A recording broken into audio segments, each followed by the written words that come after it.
தென்னை மரத்துல ஓலை எப்படி நறுக்கியிருக்கா? இதுக்கு காரணம் காண்டாமிருக வண்டு, ரைனோசரஸ் பீட்டில். இந்த வண்டு என்ன பண்ணுனா, குருத்துல இருந்து ஓலை வரத்துக்கு முன்னாடியே நல்லா சாப்பிட்றோம். அதனால குருத்துல இருந்து ஓலை வந்ததும் இது மாதிரி வி வடிவத்துல நறுக்கியிருக்கும். ரெண்டாவது, குருத்தோலையை நல்லா சாப்பிட்றதுனால இது மாதிரி சக்கை ஆர் ஃபைபர் நார் இருக்கும்.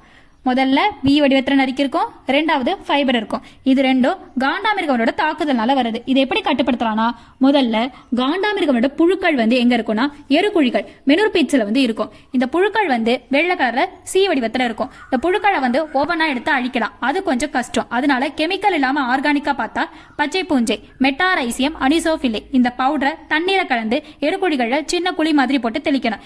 இந்த பச்சை பூஞ்சை எருக்குழிகள்ல இருக்க புழுக்கள் மேல படர்ந்து புழுக்களை அழிச்சிடும். இது மூலமா கட்டுப்படுத்தலாம். ரெண்டாவது, அந்துருண்டை நாப்த்ரின் பால். இந்த அந்துருண்டைய குருத்துல வைக்க கூடாது. குருத்துக்கு அடுத்து இருக்க ரெண்டாவது மட்டை மூணாவது மட்டையில இருந்து வைக்கணும். இப்ப மழை பெய்யறதுனால நான் துணியில வச்சிருக்கேன். ஒரு மரத்துக்கு 3 அந்துருண்டை வைக்கணும். ஒரு மாசத்துக்கு ஒரு தடவை அந்துருண்டை வைக்கணும்.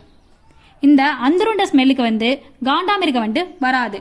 அடுத்து மூணாவது வேப்பந்தூள் பிளஸ் மணல். இதை நான் டெமோ பண்ணியிருக்கேன். வேப்பந்தூள் பிளஸ் மணல் 1:2 ரேஷியோல வைக்கணும். 1 மடங்கு வேப்பத்தூள்னா 2 மடங்கு மணல் கலந்து வைக்கணும். இந்த வேப்பந்தூள் ஸ்மெல்லுக்கு காண்டாமிருக வராது. இதை குருத்துல வைக்காம குருத்துக்கு அடுத்திருக்க ரெண்டாவது மூணாவது மட்டையில வைக்கணும். அடுத்து நாலாவது அயன் ஹூக் இரும்பு கம்பி. இதுவும் டெமோக்காக. இதை குருத்துல ஓட்டை எதுவும் இருந்தா அதுல காண்டாமிருக இருக்கும். அப்போ இந்த இரும்பு கம்பியை வச்சு குத்தி காண்டாமிருக எடுத்து கொல்லணும். அடுத்து அஞ்சாவது இந்த மாதிரி மண்பானை இல்லைன்னா பிளாஸ்டிக் பக்கெட் எடுத்துட்டு அதுல ஆமணக்கு புண்ணாக்கு போட்டுக்கணும். அப்புறம் தண்ணி ஊத்திக்கணும். இதை மண்ணில் புதைச்சு வைக்கணும். தரைக்கு மேல கொஞ்சம் தெரியற மாதிரி வைக்கணும். இந்த ஆமணக்கு புண்ணாக்கு ஸ்மெல்லுக்கு காண்டாமிருக பானையில விழுந்துடும். அதுக்கப்புறமா அதை எடுத்து நம்ம அழிச்சிடணும். அடுத்து ஆறாவது bucket trap or pheromone trap இனக்கவர்ச்சி பொறி.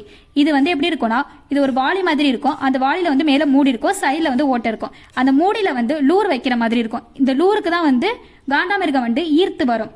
அந்த பக்கெட்ல நம்ம தண்ணி ஊற்றி வச்சுக்கணும். இப்போ காண்டாமிருக வரும்போது அந்த ஓட்ட வழியா தண்ணியில விழுந்துரும். இதை நம்ம 2 நாளைக்கு ஒன்ஸ் பார்த்து அதை எடுத்து அழிச்சிடணும். இந்த பக்கெட் ட்ராப் ஒரு ஹெக்டருக்கு ஒரு ட்ராப் வச்சா போதும். முதல்ல மெனுர்பிட்ஸ்க்கு மெட்டாரைசியம் அனிசோஃபிலே, ரெண்டாவது நாப்த்ரின் பால் அந்துருண்டை, மூணாவது வேப்பந்தூள் பிளஸ் மணல் நீம் பவுடர் பிளஸ் சாண்ட், நாலாவது அயன் ஹூக் இரும்பு கம்பி, அஞ்சாவது பக்கெட் ட்ராப், ஆறாவது ஆமணக்கு புண்ணாக்கு plus water castor cake plus water.